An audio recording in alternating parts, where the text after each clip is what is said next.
Pack deck fly या chest fly है तो हमारे चेस्ट की आइसोलेशन एक्सरसाइज, लेकिन कई लोगों को ये वाली एक्सरसाइज करते हुए उनके बाइसेप भी फील होते हैं। लेट्स एनालाइज कि पैक डेक फ्लाई करते हुए हमको हमारी बाइसेप क्यों फील हो रही है।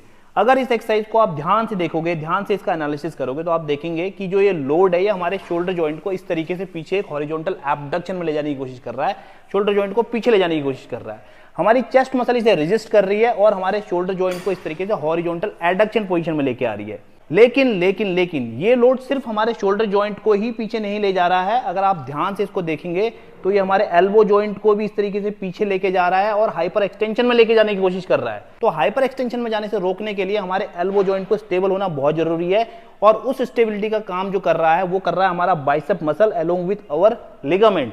तो हमारा बाइसेप मसल इस पूरी एक्सरसाइज में through out the movement isometrically contracted है, जो प्रिवेंट कर रहा है हमारे एल्बो जॉइंट को हाइपर एक्सटेंशन में जाने से रोकने के लिए। और ये लोड सिर्फ हमारे एल्बो जॉइंट या शोल्डर जॉइंट पे ही टॉर्क क्रिएट नहीं कर रहा है, इसी को पीछे ले जाने की कोशिश नहीं कर रहा है, बल्कि हमारे रिस्ट जॉइंट पे भी टॉर्क क्रिएट कर रहा है और इसको भी हाइपर एक्सटेंशन में ले जाने की कोशिश कर रहा है। अगर आपके पास ऐसे हैंडल वाली पैक डेक फ्लाई मशीन है तो तीनों जॉइंट पे टॉर्क क्रिएट हो रहा है, और जिस वजह से हमारे रिस्ट जॉइंट को भी स्टेबल करने के लिए हमारे फोरआर्म के जो फ्लेक्सर्स हैं, फोरआर्म फ्लेक्सर्स, ये भी आइसोमेट्रिकली कॉन्ट्रैक्टेड है।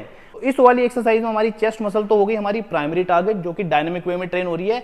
हमारा बाइसेप और हमारा फोरआर्म मसल इसमें आइसोमेट्रिकली ट्रेन हो रहा है। तो होप अब आपको समझ में आया होगा कि अगर आप इस तरीके से एक हैंडल वाली pack deck fly machine use कर रहे हैं तो आपके बाइसेप पे क्यों आपको फील हो रहा है। अब बाइसेप का इन्वॉल्वमेंट थोड़ा सा आपको कम करना ही है, तो आप लोड को यहां रख सकते हैं या फिर कोई पैड वाला pack deck fly machine use कर सकते हैं, जिसमें थोड़ा सा बाइसेप का इन्वॉल्वमेंट थोड़ा कम हो जाएगा। अदरवाइज आप हैंडल वाली पैक डेक फ्लाई करते रहो, इसमें आपके बाइसेप या फोरआर्म्स पे थोड़ा बहुत लोड भी आ रहा है, तो आपको कोई चिंता करने की जरूरत नहीं है, वो तो आएगा ही आएगा।